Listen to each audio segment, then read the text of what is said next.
So impressive. Everywhere Giannis is, you see Durant, long three. Is this the dagger?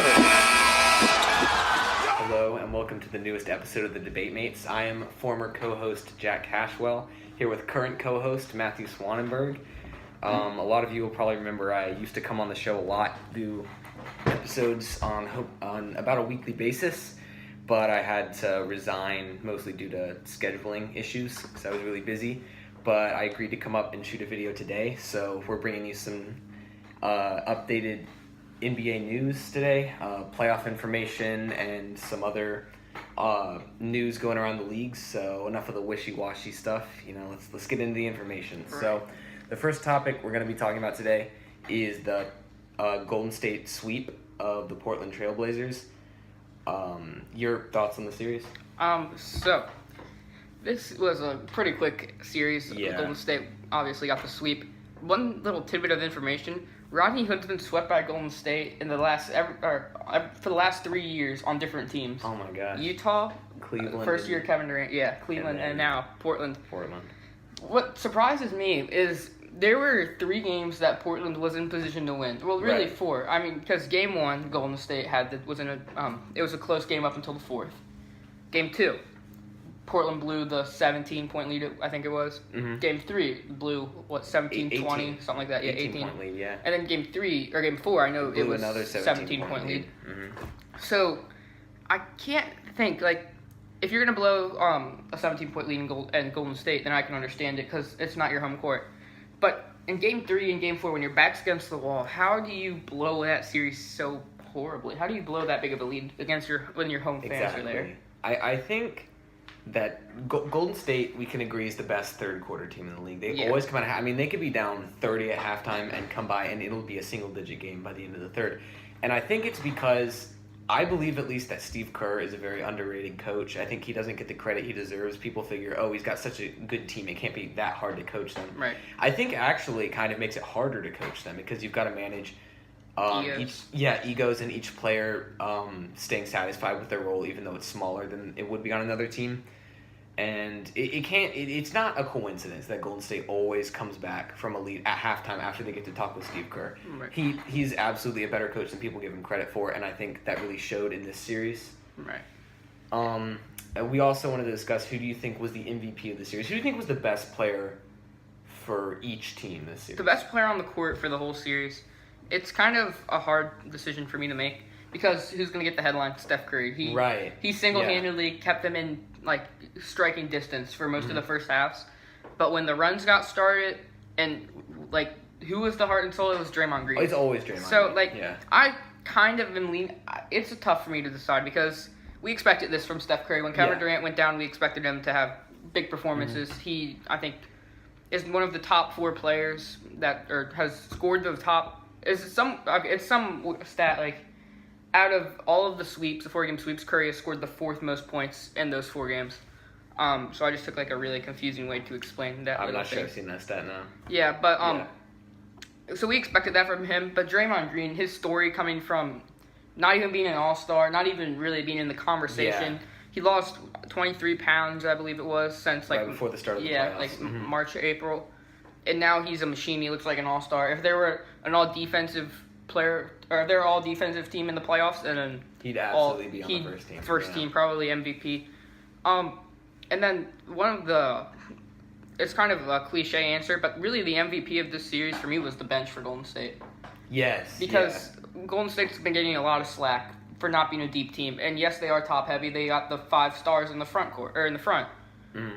But they're also great in the backcourt. Or, not in the backcourt, and the bench. They've got great guys like Kevon Looney, Jordan Bell, Andrew Bogut, all championship experienced players who can switch. They're very switchable. They did a great job on Dame and CJ.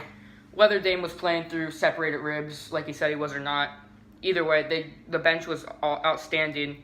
And then for Portland, obviously we had the Myers-Leonard game in Game 4. Oh, Myers-Leonard was honestly their best player in the series. He cooled down in the second half, but other than that, there was no player for Portland. I was very disappointed with Dame. Oh, yeah, he was one of the most disappointing players in the series. I was very disappointed with CJ McCollum. After what happened in Denver, I thought he could carry that over. So I guess Zach Collins would be my MVP just because he was one of the only players that I never really saw give up hope when I was watching the games. But what about you? I think for Golden State, if you're looking at who statistically was their best player all series, it's Steph Curry. Steph Curry, yeah. He averaged like 37, 36 for the series, and he was actually averaging like a near triple-double. Right, and he had a 8.5 assists, 7 rebounds, or the other way around. And he had a triple-double in Game 4, but then Draymond had that triple-double in Game 3. And Draymond Green, it's nice to see that stuff from him, especially hitting the 3 to seal the series. Right. Because you remember in 2015-16, Draymond Green was that guy who would get you like a triple-double every 10 games or so. Yeah. I mean, he was consistently a threat to get a triple-double. And then this year with the addition of Boogie Cousins, he's not their best. He's not, and Kevin Durant, he's not their best player in the front court anymore. He's not putting up as many points or shooting it as well. Right. So it's nice to see him have a good series. He was the best defender in the series. Yeah. Even if he wasn't scoring or even assisting, he got every fast break started. He was always involved somehow, even though it didn't necessarily show up on the stat sheet. Yeah.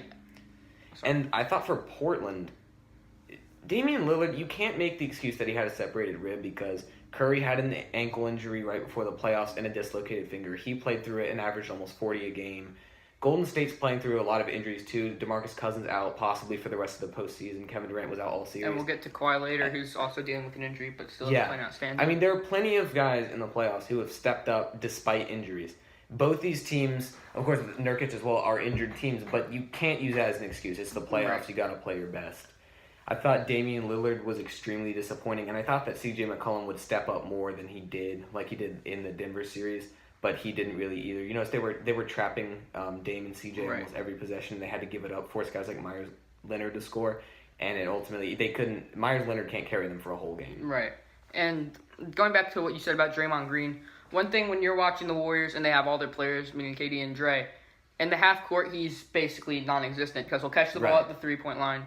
Won't do anything with it, and just wait for a cutter or a Kevin Durant post up. But when he doesn't have Kevin Durant or Draymond Green or DeMarcus Cousins, and he's the third best player on the court, when he gets the ball in the half court set, he's much more aggressive. He was driving a lot, got contact, and that's when he really opens up the way for him to get a lot of assists too. And then one of the more low key players in the series, Klay Thompson, which is weird to say for Klay Thompson to be like a low key player because we all know he's an all-star. He's always pretty low key though. Yeah, I guess his mentality is pretty low key. But he guarded Damian Lillard for the majority of the series and did a fantastic job on him. Another thing is, coming into this series, I was expecting Andre Iguodala to get the start on C.J. McCollum. But Steph Curry guarded C.J. McCollum at the beginning of the games and did a very good job. Well, Andre was out for Game 4. Right, but I was surprised that Curry got the call to do C.J. McCollum, and I thought he did a great job. The guy that they go at. Yeah. And he's constantly in foul trouble, it seems, when he has to switch on to better players. So Golden State, a lot of the old Golden State things pop back up in this series, meaning their bench, their defense, their hustle, the third quarter. So there's a lot of good things for Golden State, a lot of bad things for Portland. Speaking of the bad things for Portland, they've got some stuff that you could fix in the offseason. First question, are they an elite team at this point? And if not, what do they need to do to become that? They're an elite regular season team for sure. They were the 3rd seed. Granted, the 3 through 5 seeds kind of were really random. None of them were really better than each other. They were all very close within a few games of each other. But Portland, I feel like, is... They just couldn't figure out what Golden State was doing. They figured out Denver. They took out Denver, which was a surprise for me.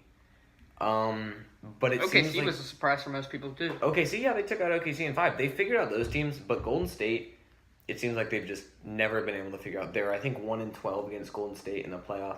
They've faced them the past 3 years, or 3 out of the past 4 years. It seems like they're always playing against Golden State in the playoffs. And they've gotten swept all but one time, which they took it to the Game 5. Yeah. It's the best they've ever done, really, in recent history against Golden State. And it's the trapping, forcing Damian Lillard to give the ball up and forcing C.J. McCollum to give the ball up. They just weren't able to figure out Golden State's defense. Right. And it's kind of a confusing position, I think, for the Trailblazers to be in because they're good enough of a team to where you don't want to rebuild. You still got 2 stars in their prime. But there's some lawn work going on the side. but at the same time, they're not really an elite enough team to beat like a Toronto or Milwaukee or Right. Golden State or Houston or anything like that. So it makes you think, what can they do? I mean, trade for another superstar, try to get another great player in the offseason, but they don't really have the cap space or It's getting closer. Yeah, it is really. You have to think, would they have to give up like CJ or Dame to get someone? Right. And I don't know. They're kind of stuck between a rock and a hard place of a full-fledged rebuild, which you don't want to do because you still have enough potential to take you somewhere, but they've just never been able to do anything like that. And if CJ McCollum plays like he did in the Denver series, then they are definitely an elite team. Yeah. So it's confusing when you're trying to make off-season deals because going into the offseason, you probably think, okay, we have 2 All-Stars, Dame and CJ, but then CJ is very up and down. If he played in the East, I think he probably would have had an All-Star appearance by now. He probably should have had an All-Star appearance by now as well. And I think having Cantor for a whole year next year and Nurkic, whether he comes back or not, will probably help them. Yeah. Myers Leonard and Zach Collins seem to be developing into not great players. I'm not going to go crazy, but solid players, solid rotation players. So I have confidence in this team going forward. I don't really think there's much you need to change. They're very deep. One thing I think they should try to bundle Evan Turner into a deal because Evan Turner isn't fit for today's NBA. He's not a 3-point shooter. No, he's a great defender, but he can't score. He's not a scorer. Right. And as long as they just hold on to the main guys, I think Al-Farouq Aminu and Mo Harkless, even though Mo Harkless is a great defender, they are not players that you should have on an elite starting 5 unless you have a guy like LeBron on your starting 5, like in Cleveland. A team like that will never be able to be elite because you have to surround stars with at least solid role players. Dame, CJ are great players. Nurkic is a more than solid player, and then in the rest of their starting lineup, it's kind of a bunch of nobodies. Yeah, like Aminu didn't even play at all in the second half in Game 7 versus Denver, and that really says something. Aminu and Harkless. Harkless. They're not bad players. Right. It's just that's not enough to bring Dame and CJ. Like Dame and CJ, I think we can agree, are probably the best backcourt in the league outside of Steph and Clay. Yeah. And I think that they probably should have outplayed the War. Or I think that this was a very winnable series for the Trailblazers. Yeah, definitely. Kevin Durant out, leaves. Golden State kind of rotating the 3. I mean, they had Alfonso McKinney starting again. He was great. Yeah, he was great, but half the people watching this episode probably have never even heard of Alfonso McKinney. That's true. Andre Iguodala, who was out in Game 4, he's a great defender, but he's not a great offensive player. Yeah. Not anymore, anyway. They had average at best players rotating throughout their 3. And at the 5, I mean, Kevon Looney is actually, I think he's a way better player than people give him credit for. Right. But you had, like, Jordan Bell, Kevon Looney, Andrew Bogut. And they all take minutes away from one another. Yeah, and they all kind of just trade off playing decent minutes at the center position. If Damian Lillard had played up to his standards and CJ McCollum had picked up where he left off in the Denver series, Portland should have won this series. They definitely should not have gotten swept. Yeah. This should have been at least a 6-game series, Yeah. I think. And with Portland, they're good enough where they're not going to get a good pick to trade, but they're also not good enough to attract a free agent, and they don't have enough money. Portland's not a very attractive destination. Do you want to leave cities? Is that like no one would leave the Lakers to play for the Trailblazers, right? Like even though they're a better team, it's just no one's leaving LA to play and they're not going to leave Portland. I think that might be one thing holding them back is the location of which they're playing. So like. I don't really see where you go from there.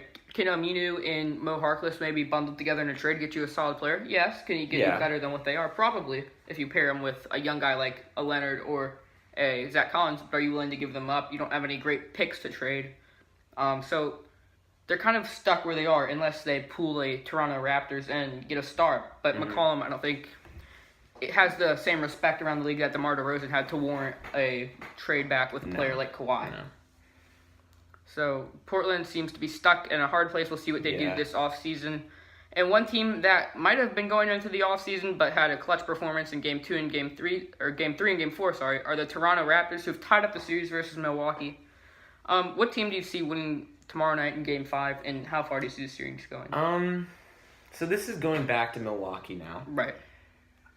I think Milwaukee should win this game, and I think that they will. Right. But it wouldn't shock me if Toronto won. I think this should be a 7-game series. I hope so. This should be the best series we've had so far in the playoffs. If I can't have Shaq, Chuck Kenny, and Ernie getting off TV in only 6 games. We gotta exactly. Get them to do the finals. Yeah, that would be what. Oh, what's going on here? Watching Shaq narrate the finals or get Kenny commentary and on the Charles. finals. Yeah. But Toronto, if Toronto wants to win this series, someone's got to step up besides Kawhi Leonard. Because like you said, he's injured. He's playing through it, and he's playing great. But guys like Kyle Lowry had a great game 1. But outside of that, I mean, everyone knows Kyle Lowry isn't the best in the playoffs. And Pascal Siakam, Serge Ibaka, these are all solid players that Danny Green, they're all, and Marc Gasol too. Marc Gasol is a great player. These are all solid players. They need to step up. Kawhi Leonard is he's scoring 30 every night. He's really putting the team on his back, but he can only do it for so long. And meanwhile, for the Bucks, guys that you wouldn't really call great players are stepping up. Guys like Brook Lopez had, I think, 20 or 30 points in game 1. Game 1, I think it was. It was one of the games. Giannis, of course, playing great, but you have to combat that. The Bucks are a great defensive team, but they shouldn't. But guys like Kyle Lowry and Pascal Siakam, these are all players that are more than capable of scoring and playing great. And it seems like if Kawhi Leonard were out in the playoffs, I think they could have gotten swept in the first round. They definitely wouldn't have. Oh no, not the Magic. I take that back. Not the Magic. The Sixers. They would have gotten swept by the Sixers. Yeah. You think he carried them against the Sixers? He hit the game winner. He played great all series. He's been carrying them all playoffs, and someone else has got to step up. This is the only thing for me. Can the Raptors, the role players, travel? Because, and I'm basically grouping everybody but Kawhi Leonard in the role player conversation. Kyle Lowry has been, you might disagree, but I think ever since that game 1, he has been starting to break that narrative of playoff Kyle Lowry is bad. Mm-hmm. Against Milwaukee, he's been very good, especially last game in game 1. Then we have Pascal Siakam. He had the injury in Philadelphia. Like you said, everyone's playing banged up though, so that we can't use that as an excuse. But he's definitely been solid. Serge Ibaka had a great game 4. And imagine if the Raptors can get Serge Ibaka, Norman Powell, who played great in game 3, solid in game 4, Danny Green, who's never been great this series, and Fred VanVleet, who was solid last game. If they can get all of them to play well on one night, which you assume has to happen at some point, game 6 in Toronto or at some time soon, then they can win easily. Yeah, and they've played solid. I mean, guys like Siakam, Lowry, they're great players. They're gonna play well, but well isn't good enough against the Bucks, because the Bucks, when you look at the rosters, I think that who would you say, in your opinion, I'm not gonna go deep into this because this could be a long conversation, is a better player between Giannis and Kawhi Leonard? I'd have to go Kawhi because I think he gives you more on defense than Giannis does. Okay, I personally think Giannis would be better. I think he's a great defender as well. Made the defense team, which we'll talk about later.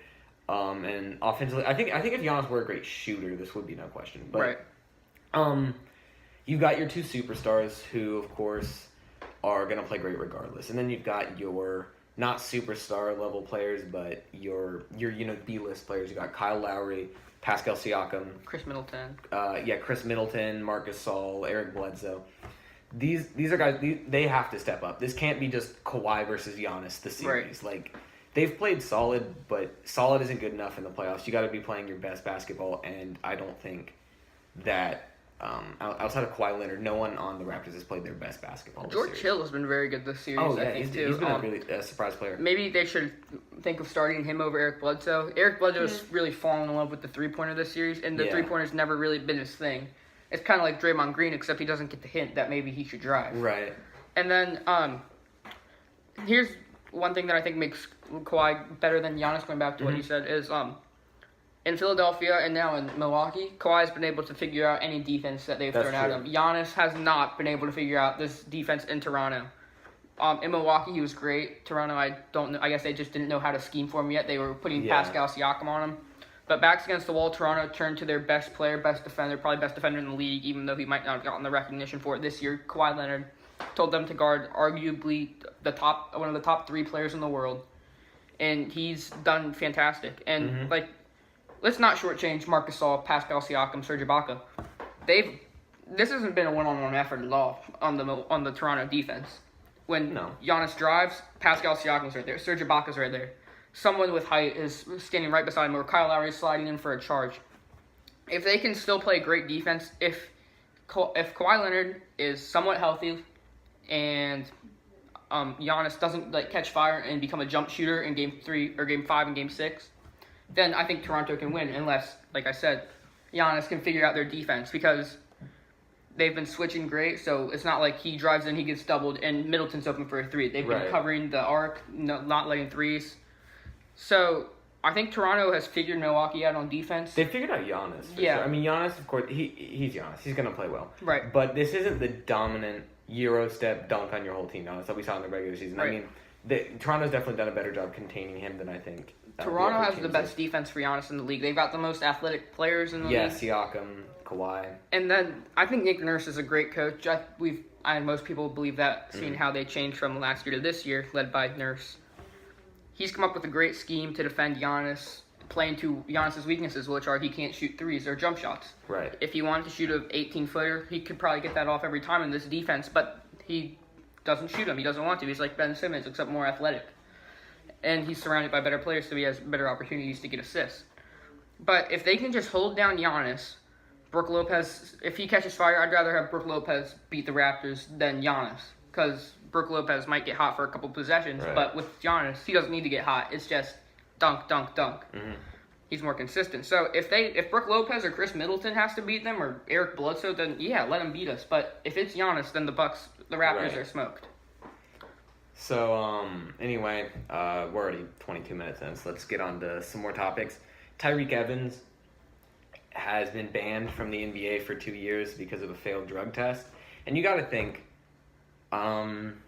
D'Angelo Russell had that thing probably a month or 2 ago where he was caught with possession of marijuana at an airport. Can I just say one thing real quick? So I think this has probably already been said, but so if you're on a plane, you can't bring fluids on. You can't bring water or soda. You can't so he's like, you can't bring a copious amount. Yeah, so he's like, I'm a genius. You know what I'm gonna do? I'm gonna put my cocaine in the one place they'll never check. Did they confirm a soda can? Exactly. Did they confirm that it was cocaine? I don't know. I'm just assuming. What was it that weed, D'Angelo Russell did again with marijuana? I know he disguised it. He put it in his tea, right? Right. It was like some. Who do you think you're fooling with that? TSA is gonna check your liquid. He's such an idiot. Like, that's such a stupid thing. Was he already high when he did it? I think he might have so. accidentally had some of the drugs before. Like, that is not a good idea. He hid contraband in contraband. Right. And you gotta think. I mean, D'Angelo Russell got caught with weed at an airport, and he's not banned from the NBA. He hasn't faced any real. I mean, it might hurt his off season. Those types of drugs are different than what Tyreke Evans. Right. That's what I was gonna say. Tyreke Evans must have really been doing something. Have they figured out? Have they released? Well, he was using performance enhancing drugs like steroids. D'Angelo Russell was just using like recreational. Right. Okay. So that's where they draw the line. Okay. So he hasn't been using some kind of like narcotic, like heroin or something. Right. It was okay. It was okay. Yeah. So that's where they draw the line.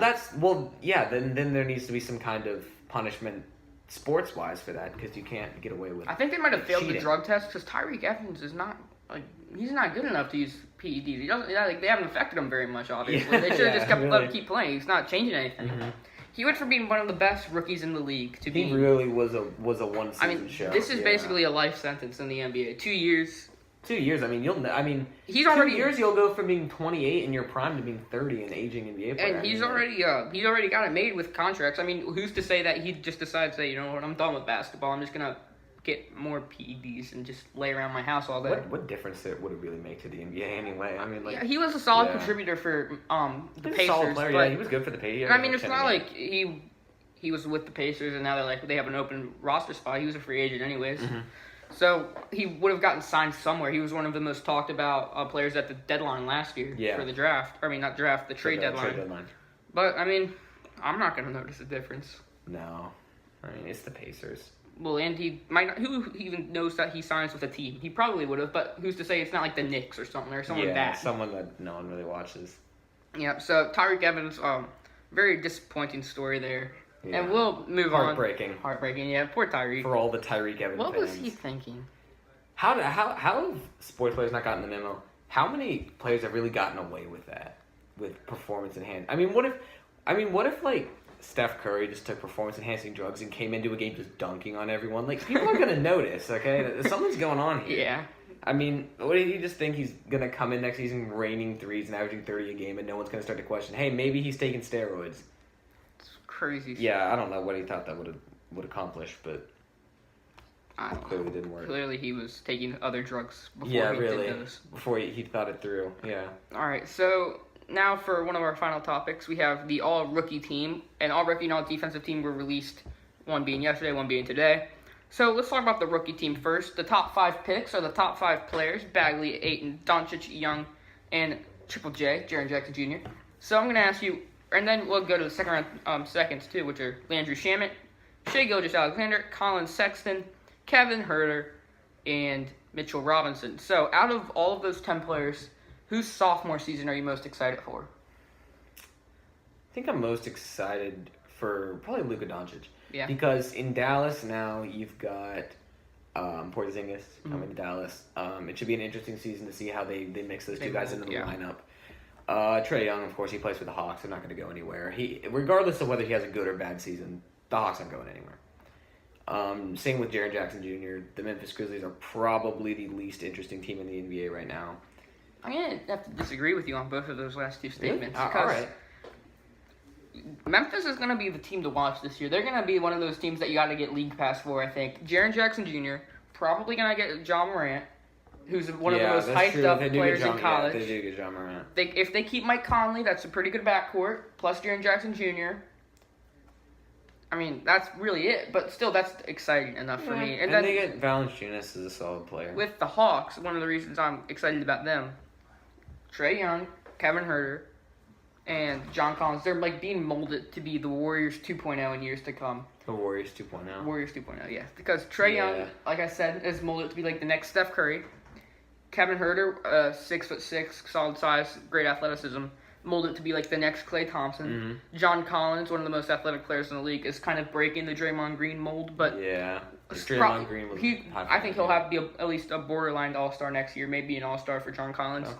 So I'm excited for them, but I don't think they'll really get anywhere in the playoffs. Yeah, I don't think they'll be a playoff team. They'll be exciting. I don't think there's going to be any teams next year except for maybe Cleveland that like you're not going to want to watch at all. Yeah, and then you've got the Suns, DeAndre Ayton.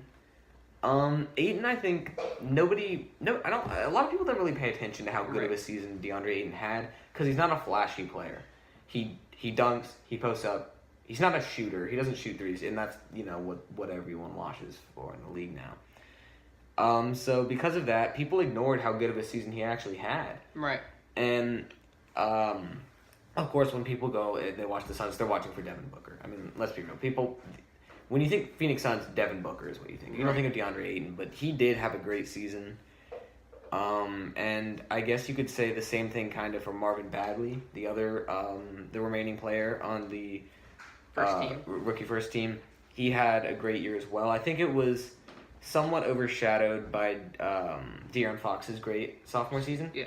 And the fact that the Kings at the beginning of the season were actually playing very well. They didn't end up making the playoffs, but they had a great start. They definitely improved from past years. Right. So Bagley and Ayton, I think, didn't get as much attention as maybe they should have because they're post players. I mean, Bagley can shoot a little bit. But, I mean, neither of them. It's not like Luka Doncic and Trae Young and Jaren Jackson Jr. Yeah. Right. The obvious answer is Luka Doncic because he was the best player in the rookie class. He'll probably be the best player next year. Probably even an All-Star. Who knows?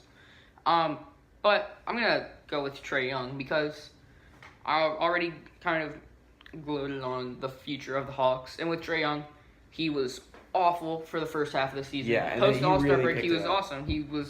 There was people that are saying he might have been Rookie of the Year. So, what Trae Young are we getting next year? Are we going to get this new Trae Young, new and improved, or are we going to get the old Trae Young that's going to take him a while? Is he going to get off to a rocky start?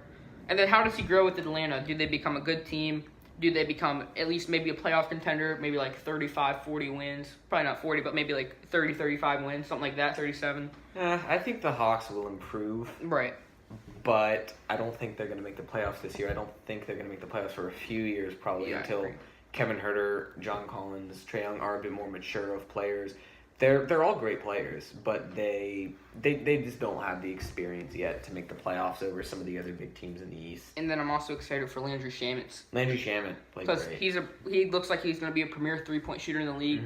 Mm-hmm. He looks like he could be a go-to scorer. Great shooter. So I'm excited for him too. And now on to the second All NBA teams. We got All Defense, which has Marcus Smart. Oh wait, we didn't go over the rest of the rookie second team. Didn't? No, you only talked about Shannon. Oh yeah, my bad. All right. So, wait, did I ask just on the first team who you were most excited for? Yeah. Oh, my bad. I thought I asked both. Okay. So on the second team, then before we move on, who are you most excited for? Who's on the second sophomore team? season?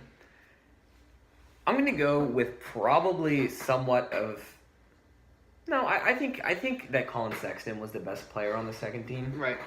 And the reason I'm excited to see him is because Kevin Love's career is probably not really going anywhere at this point. He's even still in Cleveland. He's still a great player. He's still a great player, but you don't hear from him because you don't hear from Cleveland. Right. So and he's not going to draw the locker room attention. No, either. yeah, and he hasn't been healthy all season, and he and Colin Sexton have undoubtedly been the best players this year.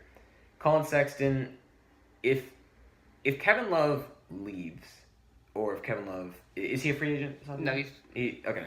So if he is traded or leaves in the near future by whatever circumstance, Colin Sexton has to step up as the best player on that team. Right. And I think it could be cool to see a young guy like that try to carry a team. I mean, they're not going to get anywhere, but right. He has a lot of responsibility on that team that can kind of be lifted off of a lot of the guys on this list. Landry Shamet and Shai Gilgeous-Alexander, of course, there are a lot of great players on that Clippers team. Kevin Huerter, of course, not even really the best rookie on that team. Right. Mitchell Robinson, he's definitely one of the. He was one of the top shot blockers. Yeah, but if Kevin Durant joins the Knicks in next offseason, during the offseason, which is a whole other topic, then of course he's not the one we'll be hearing from in New York. Right. So I think that Colin Sexton is going to be a lot of fun to watch. I like his game a lot, right. And I think it could be cool to try to see him carry a Cavs team. So now we've talked fully about the all-rookie team. We can move on to all-defense, which features on the first team Marcus Smart, Rudy Gobert, Paul George, Eric Bledsoe, the Greek freak Giannis Antetokounmpo. And on the second team, Klay Thompson finally gets some recognition, along with Draymond Green, Kawhi Leonard, Joel Embiid, and Drew Holiday.